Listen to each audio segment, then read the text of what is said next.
The dimensional Dory a Keith. Waruichi. Commander Elena Reyes stood on the observation deck of Earth's most closely guarded secret, watching as the final preparations were made. The massive ship, officially designated as ECV-001, but affectionately named the Nexus by its crew, stretched nearly 2 kilometers from bow to stern. Its gleaming hull incorporated materials and technologies that would have been considered theoretical impossibilities just 5 years ago. "Status report," she commanded, her voice carrying the weight of 20 years in Earth's unified space forces. Her second-in-command, Dr. Aiden Chen, approached with a data tablet. Unlike Elena, who had risen through military ranks, Aiden had been a theoretical physicist before the Galactic Council's ultimatum had forced Earth to accelerate its technological development. "Final systems check complete, Commander. The dimensional drive is at 98% stability. Better than we hoped for," he said, his normally serious expression softened by a hint of excitement. "We're ready." Elena nodded slowly, allowing herself a moment to appreciate the magnitude of what they were about to attempt. The Nexus represented humanity's desperate gamble, their response to a universe that had labeled them as primitives, barely worthy of notice. First contact had occurred 12 years earlier when a Galactic Council exploration vessel detected Earth's early deep space transmissions. The Council, a coalition of 7 advanced species, had initially welcomed humanity with diplomatic overtures and trade agreements. The honeymoon period lasted less than 3 years. Once the Council fully understood Earth's technological capabilities, their attitude shifted from cautious welcome to thinly veiled contempt. Humans were relegated to the lowest tier of galactic society, permitted only the most basic interstellar travel, and denied access to advanced technologies. Earth became little more than a curiosity, a primitive world whose inhabitants were considered evolutionarily stunted, destined to serve as manual labor or entertainment for the more evolved species. "The Council representatives are requesting an update on our compliance with the Technology Limitation Treaty," Lieutenant Sophia Okafor reported from her communication station. "It's the 3rd request this week." Elena exchanged a knowing look with Aiden. "Send them the same response as before. Earth is committed to peaceful integration with the galactic community." The lie came easily now, after years of practice. While the Council believed Earth was dismantling its dangerous experimental technologies, humanity had instead gone underground, pooling its collective genius into the project that had culminated in the Nexus. "All personnel secure for dimensional transition," the ship's AI announced, its voice eerily human. T-minus 15 minutes. Elena moved to the command chair at the center of the bridge. "Open a channel to Earth Command." The main view screen flickered to life, revealing the face of Admiral Wei, the project's chief architect and Elena's mentor. "Commander Reyes," he greeted formally, though his eyes conveyed so much more. "The moment of truth has arrived." "Yes, sir. We're proceeding as planned." "You understand what's at stake," Wei said. It wasn't a question. Elena nodded. "Everything, sir. If we fail, Earth remains a backwater curiosity. If we succeed." She left the sentence unfinished. Wei's expression remained stoic, but pride flickered in his eyes. "Show them what humanity is capable of, Commander." "Earth Command, out." As the screen darkened, Elena addressed her crew. "You've all been chosen because you represent the finest minds humanity has to offer. What we're attempting today goes beyond breaking the Council's rules. We're challenging their fundamental understanding of reality itself." She paused, looking at each face on the bridge. The brilliant, the brave, the defiant. "The Council believes they understand the limits of physics. Today we prove that human potential recognizes no such limits." Dr. Chen approached her with a neural interface crown. "The dimensional navigation system works best with direct cognitive input," he reminded her. "Are you ready?" Elena took the device, placing it on her head. Immediately, her consciousness expanded, linking her directly to the ship's systems. It was disorienting at first, like suddenly gaining extra limbs, but her months of training quickly asserted themselves. Dimensional drive powering up, reported Chief Engineer Nakamura. Energy signatures are unusual but within expected parameters. Elena closed her eyes, feeling the massive energies building within the heart of the ship. Through the neural interface, she could sense the dimensional drive's unique pattern, not just a standard faster-than-light engine, but something fundamentally different. The Nexus wasn't designed to travel through space, but to slip between the layers of reality itself. Multiple vessels detected on approach vector. Lieutenant Okafor called out suddenly, her voice tense. Configuration matches Voidborn warships. Elena's eyes snapped open. The Voidborn, a mysterious species that existed at the fringes of Council space, were notorious for their unpredictable aggression and technological superiority even to Council standards. Their sudden appearance couldn't be coincidence. How did they find us? Dr. Chen whispered, the color draining from his face. Doesn't matter, Elena replied, her decision immediate. We proceed as planned. The Nexus is humanity's best hope, with or without the Voidborn's interference. The first energy blast struck the ship's outer shields, causing the deck to shudder slightly. Shields holding at 92%, reported Tactical Officer Jackson. But I don't think they're trying to destroy us. That was barely a fraction of what a Voidborn cruiser can deliver. They're curious, Elena realized. They want to see what we're doing. Another blast, stronger this time. Correction, Jackson said grimly. Now they're trying to disable us. Shield integrity at 78%. Elena felt the ship's systems through her neural connection and made a split-second decision. All power to the dimensional drive. We jump now. The protests came immediately. But Commander, the calibrations aren't. The drive needs another 7 minutes to. Elena cut them off.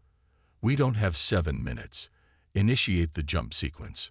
Through her neural interface, she felt the enormous energies of the drive redirecting, coalescing into patterns that defied conventional physics.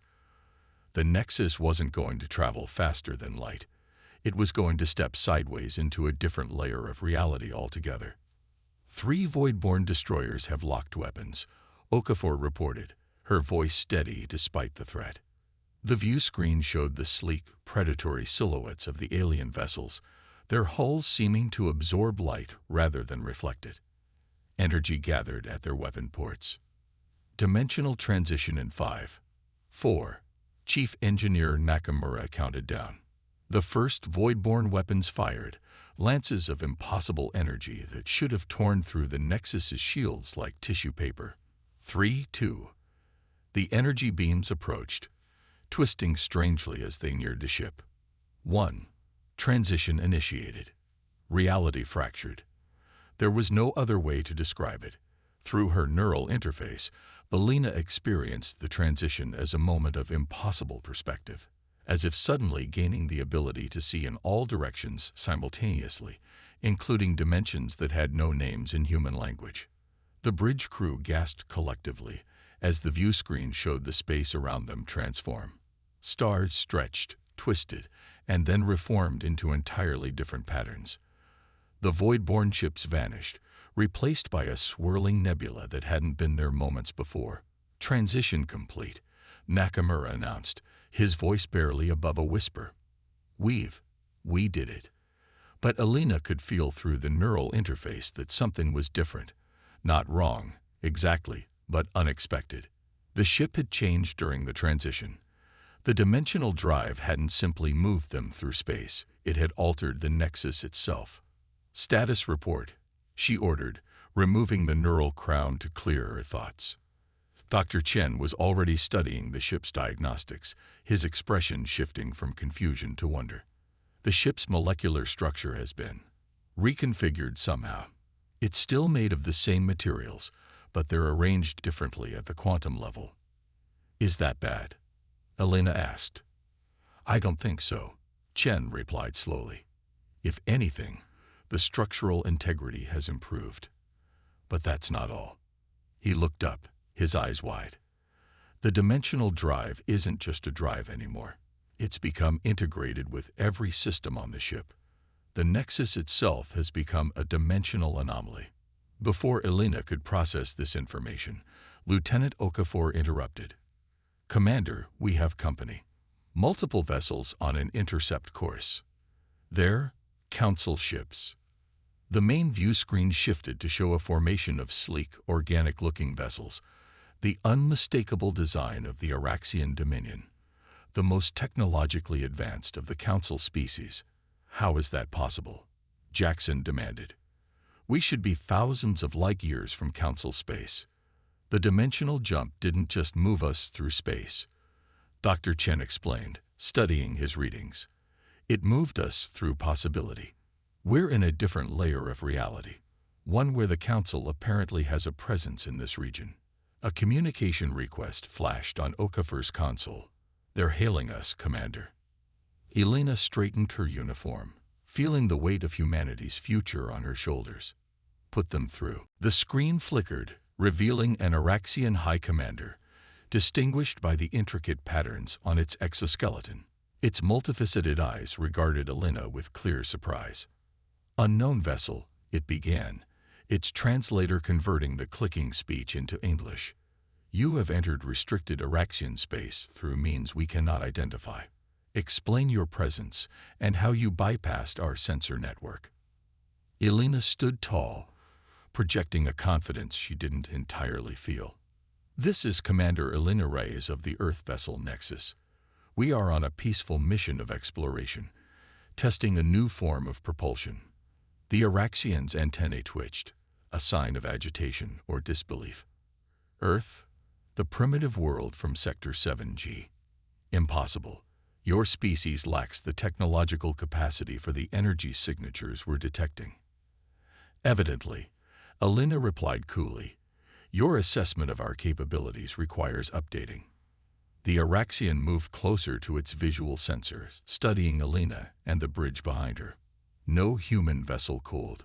It stopped mid-sentence as one of its officers approached, communicating in untranslated clicks and whistles. The High Commander's posture shifted noticeably. "Our scans indicate your vessel exists partially outside normal spacetime. This technology is beyond even Araxian theoretical understanding." Its tone had changed from dismissive to cautious. "You will power down your systems and prepare to be boarded for inspection." Elena smiled thinly. "I'm afraid that won't be possible, High Commander. Our drive system requires constant monitoring. Powering down could have unpredictable consequences." This wasn't entirely true, but the Araxian didn't need to know that.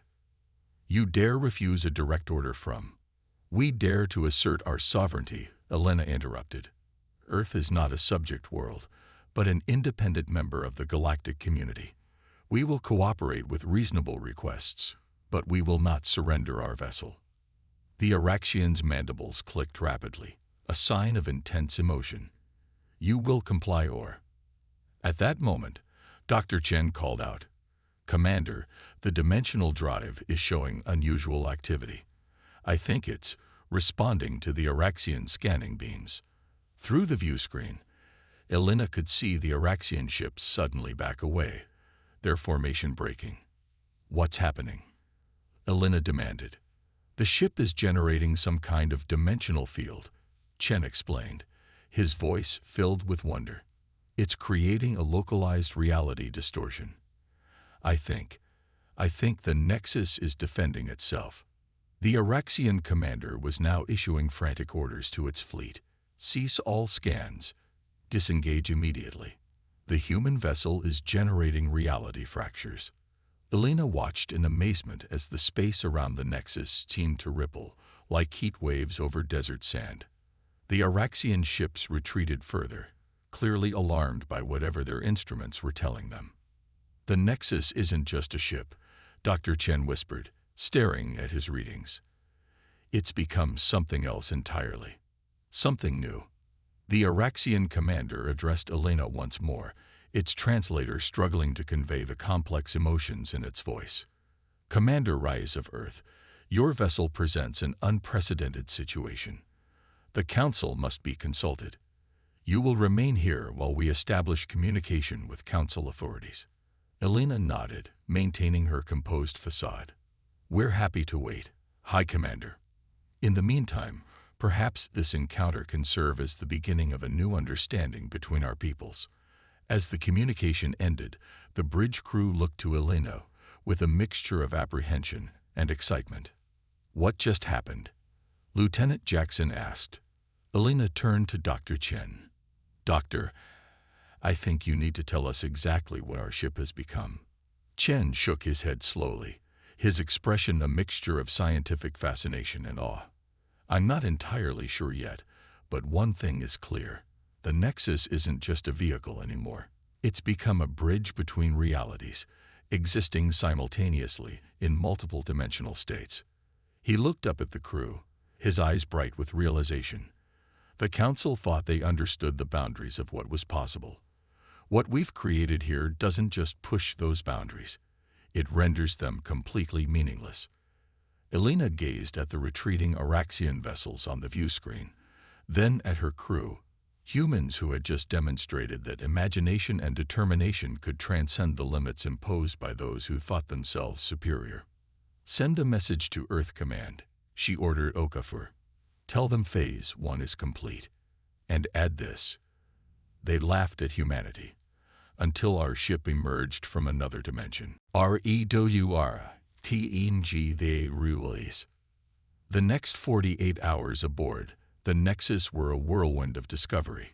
Dr. Chen and his research team worked continuously, mapping the ship's new capabilities while the Council delegation grew from the initial Araxian vessels to include representatives from all 7 member species. Commander Reyes stood in the newly discovered Dimensional Observatory, a space that hadn't existed in the ship's original design, but had somehow manifested during the transition. The circular chamber's walls displayed real-time views into multiple realities, each one a window into a different version of the universe. Amazing, isn't it? Dr. Chen said as he entered the chamber. The ship created this room because we needed it, not because we designed it. Elena nodded, watching as one window showed Earth as it might have been, covered in vast megalopolises that extended into the upper atmosphere. Another displayed a version where humans had evolved alongside another intelligent species. Have you figured out how to control it yet? She asked. Partially, Chen replied. The neural interface is key. The ship responds to intention more than direct commands. It's almost as if, he hesitated, as if it's alive. Elena finished for him. Not alive in the biological sense, Chen clarified. But it has a form of emerging consciousness, a system that learns, adapts, and anticipates in ways we never programmed. Lieutenant Okafor's voice came through the communication system. Commander, the Council representatives are requesting permission to come aboard. Again. Elena sighed. For 2 days, she had managed to hold them off with diplomatic evasions and technical excuses. But the growing fleet of Council vessels, now numbering over 30 ships, suggested their patience was wearing thin. Tell them I'll meet with a small delegation in 1 hour, she decided. No more than 5 representatives, and they must agree to our scanning protocols. After Okafor acknowledged the order, Chen gave Elena a worried look. Are you sure that's wise? We still don't fully understand what the Nexus is capable of. Which is exactly why we need to buy more time, Elena replied. The Council is scared, Aiden. I can see it in their communications, hear it in their voices. They're scared of what we've created, and scared people make dangerous decisions. Chen nodded reluctantly. The dimensional drive is stabilizing. We could make another jump if necessary. Let's hope it doesn't come to that, Elena said, turning to leave. Prepare a demonstration of our non-military capabilities, something impressive but not overtly threatening. An hour later, Elena waited in the ship's conference room as the Council delegation was escorted in.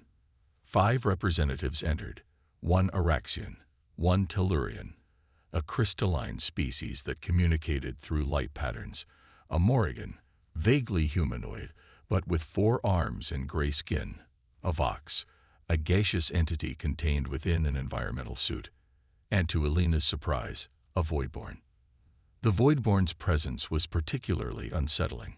Their species rarely participated in council affairs, preferring isolation.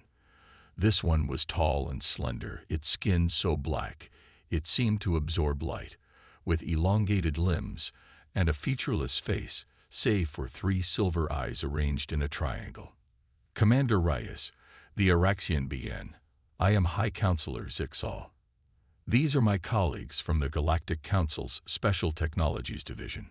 Elena inclined her head respectfully. "Welcome aboard the Nexus, counselors. I trust your journey was comfortable." The Morrigan snorted, a sound of clear derision. "Let us dispense with pleasantries, human. Your vessel represents a clear violation of the Technology Limitation Treaty. Your world was explicitly forbidden from developing dimensional technologies." Elena maintained her composure.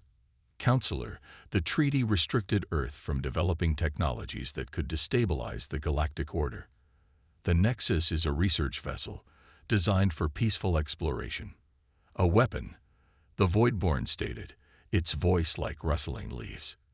"You have created a weapon." The accusation hung in the air, and Elena noticed the other counselors shifting uncomfortably. The Voidborn rarely spoke directly at these gatherings. "If we intended to create a weapon," Elena countered, "we would have deployed it very differently.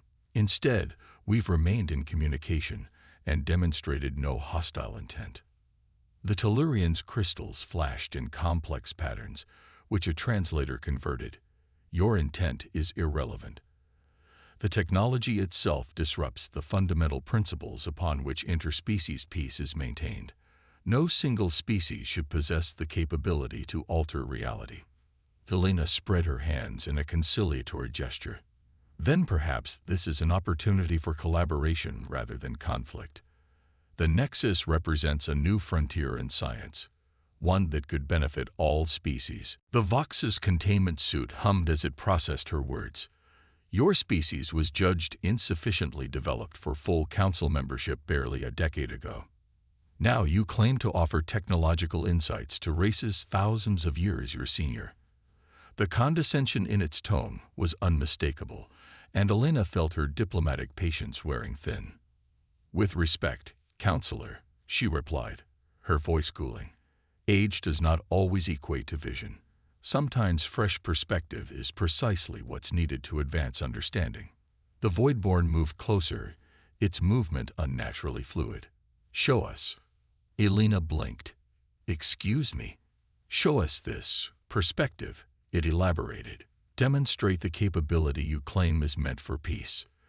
Before Elena could respond, Dr. Chen's urgent voice came through her personal communicator. "Commander, we're detecting multiple ships emerging from dimensional space, the same signature as the Voidborn vessels that attacked us initially." The Voidborn representative tilted its head, the silver eyes reflecting no emotion. "Ah, it seems my independent-minded kin have arrived. They are quite interested in your ship."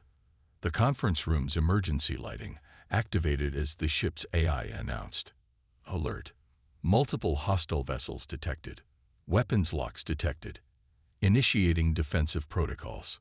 The council representatives looked around in alarm, except for the Voidborn, who remained unnervingly still. "What is happening?" demanded Zixal. Elena was already moving toward the door. "Your colleague appears to have invited uninvited guests. If you'll excuse me, I need to return to the bridge." "This meeting is not concluded," the Morrigan shouted. Elena paused at the doorway. "Actually, I think it is. Lieutenant Jackson will escort you back to your shuttle. I suggest you return to your vessels immediately." As she strode toward the bridge, Chen fell into step beside her, having rushed from his lab. 17 Voidborn warships, he reported, much larger than the ones we encountered before. "They're positioning themselves between us and the Council fleet. A trap," Elena realized. The Council representative was stalling while their ships moved into position. "The Council and the Voidborn rarely cooperate," Shen pointed out. "This doesn't make sense." They reached the bridge, where the view screen showed the ominous formation of void-borne vessels.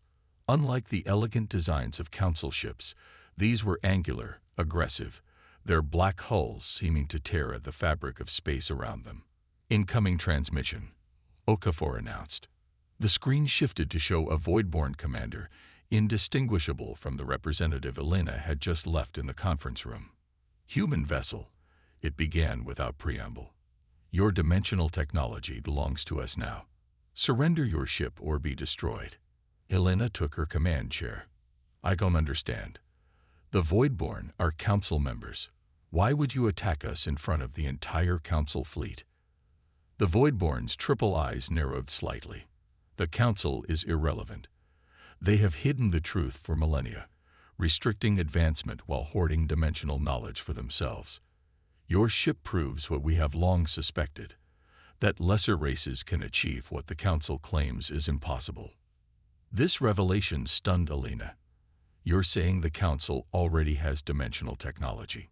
Had, the Voidborn corrected. Long ago. They feared its power and buried it, along with those who created it. Now you have rediscovered the path.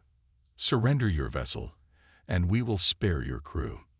Lieutenant Jackson spoke up from tactical. They're charging weapons, Commander. Energy signatures off the charts. Elena's mind raced. The Council had lied, not just to humanity, but to all non-member species. The Technology Limitation Treaty wasn't about preventing dangerous advancement. It was about maintaining their technological superiority. Options, she asked her crew. We could make another dimensional jump, Chen suggested. But without proper preparation, I can't guarantee where we'd end up. The Voidborn weapons are powering up, Jackson warned. First salvos targeted at the Council vessels as well as us. They're going to attack everyone. Elena made her decision. Neural interface. Now. Chen quickly brought her the crown, and as soon as it connected with her neural pathways, Elena felt the nexus responding, not just its systems, but its emerging consciousness. All hands, prepare for dimensional engagement, she ordered. But we're not running. Through the neural link, Elena directed the ship's dimensional field to expand outward, encompassing not just the nexus but the space around it. She wasn't trying to jump dimensions, she was bringing the dimensional boundary to them. Commander, what are you doing? Chen asked, watching in astonishment as the view screen showed reality beginning to ripple around them. Testing a theory, Elena replied, her concentration intense. If the nexus exists partially outside normal spacetime, then perhaps we can extend that condition. The ship hummed with energy as the dimensional field expanded further. The Voidborn vessels fired, massive energy weapons that should have annihilated their targets, but as the beams entered the dimensional field, they changed. The energy didn't disappear, it transformed, splitting into prismatic patterns that harmlessly dispersed. It's working, Chen exclaimed. You're creating a reality bubble where their weapons operate under different physical laws. The Voidborn commander appeared on screen again, its normally expressionless face showing the closest thing to shock that its species could manage. What have you done? Elena stood, the neural interface allowing her to maintain the dimensional field while addressing the alien. I've demonstrated that humanity's approach to dimensional technology differs from both the Council's and yours. We don't seek to weaponize it or hide it. We seek to understand it.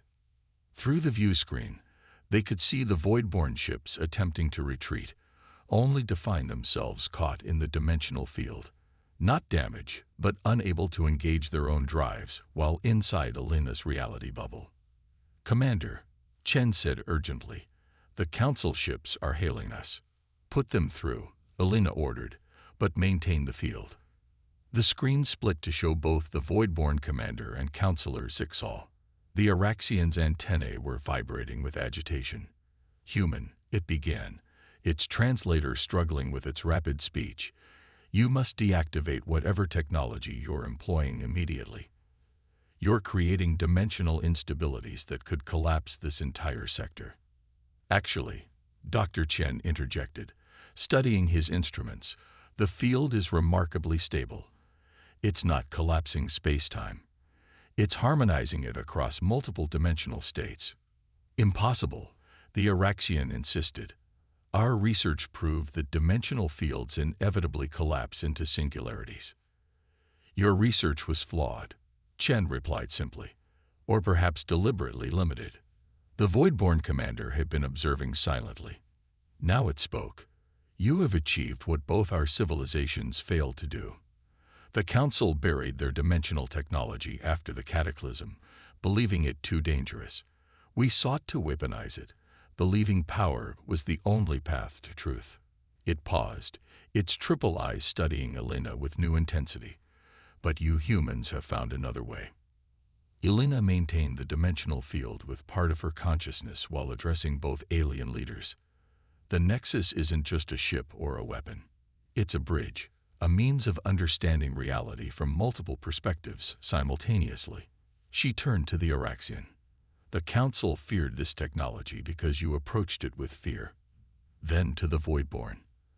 And you coveted it as a weapon because you approached it with aggression. Using the neural interface, Elena adjusted the dimensional field, allowing them all to see what she saw. The multiple layers of reality that existed simultaneously, the infinite possible universes that overlap their own. This is what humanity brings to the galaxy, she continued. Not superior technology, but a different perspective. We see possibility where you see danger. We see bridges where you see barriers. For several long moments, both alien leaders were silent, witnessing the multidimensional display Elena had created. Finally, the Araxian spoke, its voice subdued. The Council must reconsider many things, it seems. Perhaps beginning with Earth's status. The Voidborn commander inclined its head slightly. We would learn from you, human. Our understanding was incomplete. Elena slowly retracted the dimensional field, bringing the Nexus back to full alignment with normal spacetime. I propose a conference, not just with the Council, but with all spacefaring species. The dimensional technology aboard the Nexus doesn't belong to humanity alone. It belongs to anyone willing to approach it with an open mind and peaceful intent. 6 months later, Elena stood in the massive amphitheater of the newly established Dimensional Studies Academy on Earth, the first galactic institution ever established on humanity's homeworld.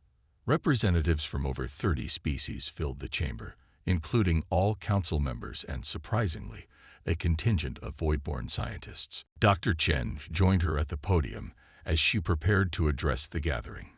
"Did you ever imagine we'd end up here?" he asked quietly. Elena looked out at the diverse assembly. Beings that had once dismissed humanity as primitives now gathered eagerly to learn what Earth had to teach. "Not exactly," she admitted. "But I always believed we had something unique to offer." As she stepped forward to speak, the audience fell silent. Behind her, a dimensional window opened, revealing multiple versions of the same moment across different realities, a visual reminder of the breakthrough that had changed everything. Distinguished representatives, Elena began, "Welcome to Earth. 6 months ago, you laughed at humanity's potential. Today, we stand together on the threshold of a new understanding, one that transcends the limitations of any single perspective." She gestured to the dimensional window. The Nexus showed us that reality is more complex and beautiful than any one species could comprehend alone. It's not about who has the most advanced technology or the oldest civilization. It's about who can see the connections between possibilities. The assembled beings listened in rapt attention as Elena continued. Humanity doesn't claim to be superior. We claim only that different perspectives have value, that sometimes the newest voice in the conversation might see what others have overlooked. As she spoke, Elena knew that the galaxy would never be the same. The species that had once mocked humanity now sought their insight. The dimensional technology that had begun as Earth's desperate gamble had become the foundation for a new era of interspecies cooperation. They had laughed at humanity until a ship emerged from another dimension and rewrote the rules of what was possible.